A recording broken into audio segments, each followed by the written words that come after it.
नमस्कार, आप देख रहे हैं डब्ल्यूएस न्यूज। मैं आपके साथ हूं सज्जन। इस वक्त मैं मुजफ्फरपुर जिला के गायघाट प्रखंड के ये एमआरडी इंटर कॉलेज कांटा है।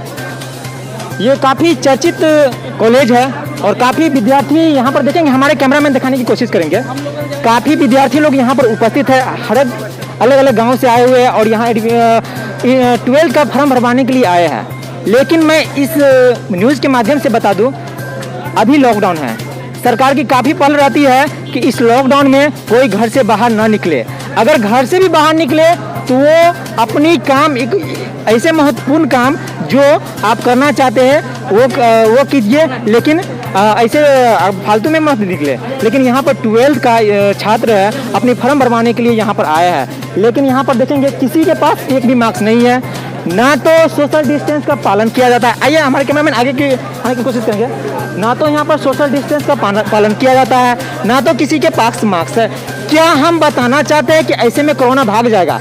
कोरोना महामारी को लेकर बड़े बड़े स्कूल, बड़े बड़े कॉलेज, बड़े बड़े मॉल बंद कर दिया गया है। सरकार के अहम फैसला है। हमारे जिला अधिकारी चंद्रशेखर जी का यह आदेश है कि अगर आप कहीं भी जाते हैं तो मास्क को उपयोग करके और मास्क और सोशल डिस्टेंस का पालन करते हुए अपना काम करें। लेकिन यहाँ पर कुछ नहीं किया जा रहा है। हम अपनी कैमरामैन से और यहाँ पर पब्लिक लोगों से, छात्राओं से, छात्र के माताओं से हम बात करेंगे, ऐसा क्यों हो रहा है? क्या आप लोगों को मालूम नहीं है कोरोना वायरस क्या है, इससे क्या फैल रहा है? और दूसरे मुद्दे मैं आप लोगों को बता दूँ, यहाँ पर फी के भी काफ़ी ABVP के कार्यकर्ता काफ़ी क्राउड में थे कि हम लोगों को ये फी है काफ़ी लिया जा रहा है। हम लोग गरीब है, गरीब परिवार से आते हैं, गरीब घर से आते हैं, लेकिन हम लोगों को अत्यधिक फी वसूला जा रहा है। जो फी है सरकार के द्वारा, वो फी हम लोगों को नहीं लिया जा रहा है, हमसे अत्यधिक फी लिया जा रहा है। आइए उन लोगों से भी बात करेंगे, लेकिन सबसे पहले जानते हैं यहाँ का मेन मुद्दा कि यहाँ पर सोशल डिस्टेंस का पालन नहीं किया जाता है। आइए हम बात करते हैं। यहाँ पर देखेंगे छात्रा लोग अपनी फॉर्म भरने के लिए नीचे में ही बैठ गए हैं। यहाँ पर कोई व्यवस्था नहीं है। यह व्यवस्था काफ़ी दयनीय है, कितनी बड़ी है, लेकिन छात्राओं को बैठने की भी व्यवस्था नहीं दी गई है। अब मैं आप लोगों को बतलाना चाहूँगा न्यूज़ के माध्यम से, यहाँ पर छात्र लोग भी मास्क का यूज नहीं कर रहे हैं। आइए हम जानते हैं और ये भी जानेंगे क्या यहाँ क्लास होती है या नहीं होती है। इस मुद्दे पर भी हम बात करेंगे। आइए जानते हैं। पहले यहाँ इस लड़के से हम बात करते हैं कि मास्क क्यों नहीं लगाया है, इसका कारण क्या है? No social distance, no mask, but why? Mask क्यों उपयोग नहीं करते भैया? मास्क यूज करते हैं, अभी देखे हैं जब आ गए तो छोड़ दिए। हमें बताएंगे कोरोना वायरस क्या है?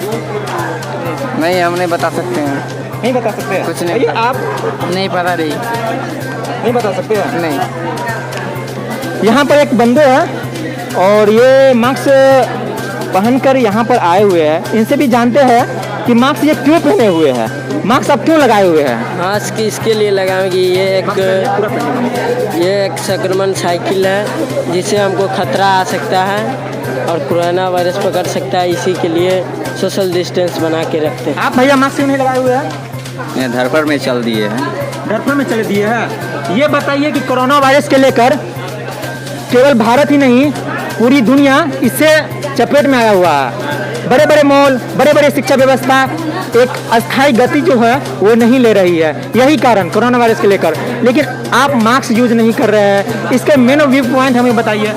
आप केवल यही भूल गए हैं कि मास्क लगाते हैं? नहीं है, मेरे पास है, रुमाल अभी है। ठीक है, तो मास्क लगाइए। मास्क अभी घर में भूल गए सर। ठीक है, क्योंकि मास्क लगाना ये बेहद जरूरी है और अपनी रक्षा और देश की रक्षा स्वयं करे, ये भी आपको छात्राओं के ऊपर ये भी जरूरी है। ठीक है, तो मास्क लगाइए। यहाँ पर भी लोगों से हम बात करेंगे। काफ़ी लोग नीचे में अपनी फॉर्म भरने के लिए उपस्थित है, लेकिन यहाँ पर छात्र लोग भी बैठी हुई है। हम उनसे भी बात करते हैं। क्या इन लोगों को गार्जियन ये नहीं कहती है कि आप बाबू घर से जब बाहर निकलती हो तो मास्क लगा कर जाओ, क्योंकि तुम्हारी सुरक्षा ही सबसे बड़ी मेरे लिए सुरक्षा है। हम इनसे भी बात करते हैं। आप हमें बताएंगे मास्क क्यों नहीं लगाया है? क्या बोले जी?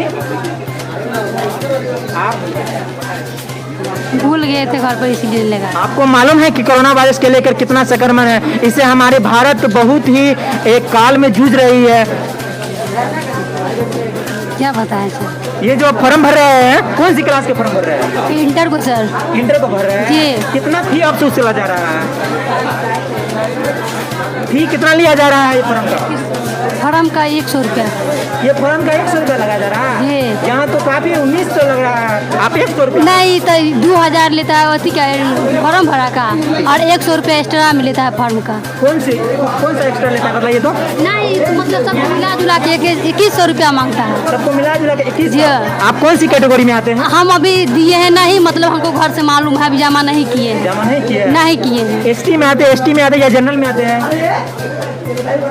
ये नहीं मालूम है? नहीं। चलिए खैर कोई बात नहीं है। यहाँ पर छात्र छात्राओं का शिक्षा व्यवस्था आप देख ही लेंगे कि एसटी में आते हैं एसटी में आते हैं, ये भी नहीं मालूम है।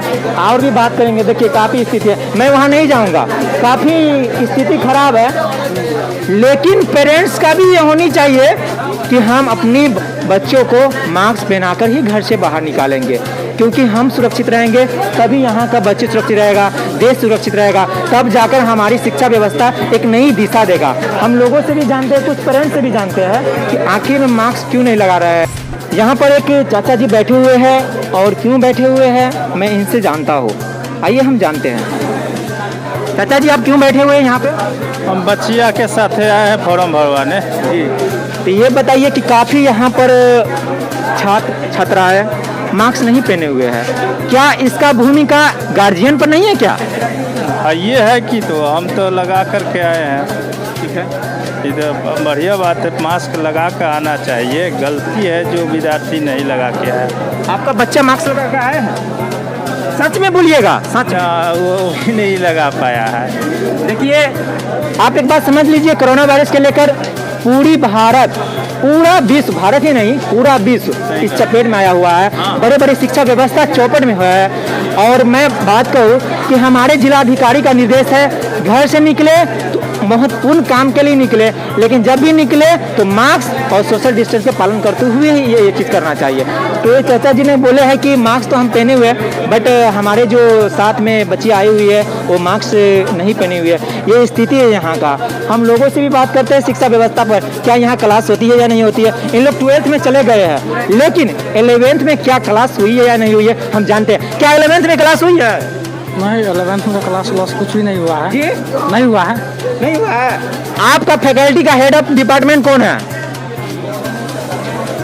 सर मिथिलेश कुमार है। कौन है? मिथिलेश सर। मिथिलेश सर जी। इनका हेड ऑफ फैकल्टी का डिपार्टमेंट मिथिलेश सर। कौन सी फैकल्टी से आते हैं आप? अपने फैकल्टी कौन से आते हैं? Science, commerce, arts? साइंस से आते हैं। साइंस से ही आते हैं। हमारे युवा देश का भविष्य, लेकिन शिक्षा व्यवस्था को लेकर यहाँ पर कुछ कार्य नहीं किया जाता है। काफ़ी माहौल बनाए हुए है कि हमारे डेवलपमेंट हो, डिग्री कॉलेज हो, लेकिन सबसे पहले शिक्षा व्यवस्था यहाँ के ठीक होना चाहिए, तभी जाकर डिग्री कॉलेज होगा। हम फीस बढ़ोतरी के लेकर यहाँ पर कुछ कार्यकर्ता परेशान है, उनसे भी बात करने की कोशिश करते हैं हम। हमारे साथ एक छात्र है, फीस बढ़ोतरी के लेकर काफ़ी दुखी है। हमसे बातचीत कर इन्होंने कहा कि हमारे पिताजी एक आम कार्य करते हैं, इसके लेकर हम लोग यहाँ पर फी जो बढ़ोतरी है, अत्यधिक फी बढ़ोतरी है, कहाँ से देंगे। हाँ, हम मानते हैं कि ये प्राइवेट स्कूल है, प्राइवेट कॉलेज है, बट यहाँ का जो फी है वो हमारी सिचुएशन के हिसाब से लेना चाहिए ना। आइए हम जानते हैं क्या इन लोगों का क्राउड है, हम जानने की कोशिश करें। क्या नाम हो आपका? जी, मेरा नाम मयंक मिश्रा। ठीक है, क्या यहाँ का आपका इश्यू ऑफ क्राउड जो हुआ था, यहाँ पर भीड़ काफ़ी लगी थी, काफ़ी आप लोगों को ये सहजना थिंकिंग से हम लोगों को ये पुकारे है कि हम लोग को काफ़ी फी बढ़ोतरी लिया जा रहा है, क्यों लिया जा रहा है? जी, यहाँ पे फी की जो समस्या है विगत वर्षों के भांति इस बार बहुत ही ज़्यादा अधिक है, और इसके खिलाफ बहुत से छात्रों ने आवाज़ उठाने की कोशिश की है, लेकिन उनको दबाया भी जा रहा है। जैसा कि विगत 3 महीनों से अधिक से लॉकडाउन की समस्या है, लोगों की आय में बिल्कुल वृद्धि नहीं, और यहाँ के छात्र जो हैं आप देख सकते हैं कि 1900 रुपये मात्र लिया जा रहा है एक एडमिशन के लिए, वो भी अति पिछड़ा होने के बावजूद। लोगों की 1 रुपये की इनकम के लिए लोगों को सोचना पड़ रहा है, और यहाँ पर 1900 रुपया मात्र एडमिशन में लिया जा रहा है। और कोशिश करेंगे। जी बिल्कुल, यहाँ के एक छात्र, हमारे कैमरामैन दिखाने की कोशिश करेंगे। जी, यहाँ के एक छात्र का है, आप देख सकते हैं, करीना कुमारी जी। ये देखिए टोटल अमाउंट है 1900 रुपया, और ये पिछड़ा जाति में आते हैं, तो ये इन लोगों को कितना रुपया लिया जाता है? पिछड़ा को कितना लेना चाहिए? जी, अवैध वसूली जैसे यहाँ पर हो रहा है, जिस प्रकार की कॉलेज है और लोगों की आय बहुत कम है, इसके हिसाब से बहुत लिया जा रहा है। अगर प्राइवेट कॉलेज है ये तो लोगों को अगर लेना ही है तो 100-200 रुपये की कोई बड़ी बात नहीं है, लेकिन हज़ार रुपया एक्स्ट्रा लिया जा रहा है और इसके लिए अखिल भारतीय विद्यार्थी परिषद लगातार आवाज़ उठा रही है। ये जो आपके सामने रसीद था यहाँ के एक छात्र का था जो संघर्ष कर रहे हैं कि उनका जो फीस वृद्धि है उसके खिलाफ आवाज़ उठाएं, और इसमें विद्यार्थी परिषद इनका बहुत सपोर्ट कर रहे हैं। मैं यहाँ का छात्र नहीं, मैं यहाँ का नगर सोशल मीडिया प्रमुख गायघाट से बिलोंग करता हूँ, अखिल भारतीय विद्यार्थी परिषद से। और विद्यार्थी परिषद लगातार मुहिम चला रही है कि इस फीस वृद्धि में कटौती हो सके। क्या हुआ ना, क्या नाम है भैया? अभिषेक सुमन। यहाँ क्या करने आए हैं? यहाँ इस कॉलेज के हम अभावी से पूर्व में कॉलेज अध्यक्ष रह चुके हैं। ये अखिल भारतीय विद्यार्थी परिषद के हमारे साथ इस बातचीत क्रम में कॉलेज अध्यक्ष, हम जानते हैं कॉलेज अध्यक्ष जी से यहाँ फी बढ़ोतरी को लेकर क्या समस्या बनी हुई है? ये बहुत पहले से इस तरह का समस्या है। लगातार जब अभावी यहाँ आया था नया उस समय से ही लगातार अपना आवाज़ उठा रहा है, लेकिन बहुत परेशानी का उनको सामना करना पड़ रहा है, क्योंकि सबसे मूल बात है कि यह प्राइवेट कॉलेज है और प्राइवेट कॉलेज यहाँ के जो विधायक जी हैं उनके द्वारा ये कॉलेज का निर्माण हुआ था, ऐसा सुनने को मिलता है। और अभी भी महेश्वर यादव जी यहाँ के विधायक हैं, लेकिन उनका थोड़ा सा भी ध्यान इस कॉलेज के ऊपर नहीं है। इस कॉलेज के पास अभी तक डिग्री नहीं है, ये प्राइवेट कॉलेज है और यहाँ मनमानी तरह से शुल्क विगत पिछले वर्ष में भी वसूला गया था, इस बार भी वसूला जा रहा है और अगली बार भी ऐसा ही होगा। अभी चुनाव का समय भी है, लेकिन फिर भी कोई भी इस तरह के कोई भी प्रतिक्रिया किसी भी की तरफ नहीं आ रहा है। सुशासन सरकार की शिक्षा व्यवस्था या शिक्षा रवैया पूरी तरह से धरातल में मिली हुई है और सुशासन सरकार अपने सुशासन की गिनती गिनवा रही है। उनका काम सिर्फ कागज़ पे है, धारा पे उनका काज रत्ती भर नहीं नज़र पड़ रहा है। ये कॉलेज की स्थिति चारों तरफ आप देख लीजिए, ये कॉलेज का वही स्थिति बना हुआ है जैसे लगता है कि कोई खंडहर में ये कॉलेज बसा हुआ है। अब महंत रामदास इंटर कॉलेज लगभग हर वर्ष 10 से 12 हज़ार छात्रों का एडमिशन यहाँ होता है। यहाँ पर लोग दूर दूर से आते हैं। अभी भी धुबौली से एक छात्र आए थे और एक छात्रा जिनका 2100 रुपया शुल्क लिया गया है। ये तानाशाही रवैया इस कॉलेज में ही नहीं, गायघाट प्रखंड के कहें तो मुजफ्फरपुर जिला के गायघाट प्रखंड के विभिन्न कॉलेजों में ऐसा समस्या है, चाहे वो महंत रामदास इंटर कॉलेज का हो जाए, चाहे आप सिमरा का ले लीजिए, चाहे आप वहाँ बख्शी कॉलेज का ले लीजिए। जगह जगह से अभावी कार्यकर्ता को कॉल आ रहा है समस्या का समाधान करने के लिए, लेकिन इस तानाशाही रवैये को न ही हमारे जिला अधिकारी सुनने को तैयार है और न ही कॉलेज प्रशासन सुनने को तैयार होता है। अभिषेक सुमन, अखिल भारतीय विद्यार्थी परिषद, कॉलेज अध्यक्ष। भैया मैं आपसे एक और सवाल पूछना चाहूँगा, यहाँ पर काफ़ी विद्यार्थी इस कॉलेज में दाखिल लेते हैं, क्या अभी तक उन लोगों का भी क्लास हुआ है या नहीं? नहीं, पहले सुनने को मिलता था जो क्लास होता था, लेकिन उसके बाद क्लास नहीं हो रहा। क्लास के पीछे ना होने के बहुत सारे रीज़न है। यहाँ शिक्षक को कहें जो डिग्री कॉलेज नहीं होने के कारण शिक्षक को वेतन नहीं मिल पाता है, जिसके कारण शिक्षक उस तरह का समय नहीं दे पाते हैं, क्योंकि कब तक लोग अपने पेट पालने के लिए विभिन्न प्रकार का कार्य करते हैं घर पे, फिर भी प्रोफेसर लोग समय यहाँ आकर देते हैं। ये परिपूर्ण है, आप कभी भी आ जाइए, समय यहाँ पे देते हैं, प्रोफेसर बैठते हैं, लेकिन क्लास बहुत दिनों से नहीं चला है। यानी कि इनका कहना है कि यहाँ पर जितने भी प्रोफेसर डिपार्टमेंट का है सभी लोग यहाँ पर आते हैं, बट प्राइवेट कॉलेज होने के कारण यहाँ पर जो भी उन लोगों को तनख्वाह जो होता है वो इन्हीं स्टूडेंट के द्वारा यह कॉलेज चलाया जाता है।